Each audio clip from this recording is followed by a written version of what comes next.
ലഗേജിന്റെ ഭാരമില്ലാതെ ഹജ്ജിന് വരാനുള്ള സൗകര്യം 15 ലക്ഷം തീർത്ഥാടകർക്ക് ലഭ്യമാക്കും വിധം വിപുലീകരിക്കുമെന്ന് സൗദി അധികൃതർ. അടുത്ത വർഷത്തെ ഹജ്ജിലാണ് ലഗേജ് ഇല്ലാത്ത ഹജ്ജ് സംവിധാനം കൊണ്ടുവരുന്നത്.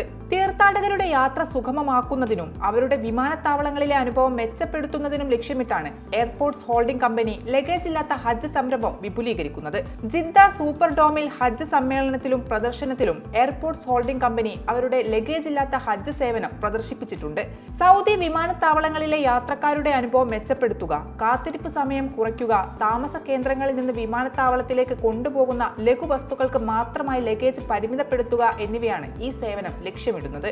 കഴിഞ്ഞ ഹജ്ജ് സീസണിൽ ലോകമെമ്പാടുമുള്ള 43 രാജ്യങ്ങളിൽ നിന്നുള്ള 10 ലക്ഷത്തിലധികം തീർത്ഥാടകർക്ക് ഈ സേവനം പ്രയോജനപ്പെട്ടു. ഹജ്ജ് ഉംറ മന്ത്രാലയവുമായി ഏകോപിപ്പിച്ച് ഇലക്ട്രോണിക് പ്ലാറ്റ്ഫോം വഴിയാണ് ഇത് നടപ്പാക്കിയത്. ഹജ്ജ് സീസണിൽ രാജ്യത്തിന്റെ വിമാനത്താവളങ്ങൾ വഴി എത്തുന്ന എല്ലാ അന്താരാഷ്ട്ര തീർത്ഥാടകർക്കും ഇത് അത്യാവശ്യ സേവനമായി മാറും. വിജയ് ഫുഡ്സ്, പേര് മാറാത്ത പെരുമ മാറാത്ത പാരമ്പര്യം.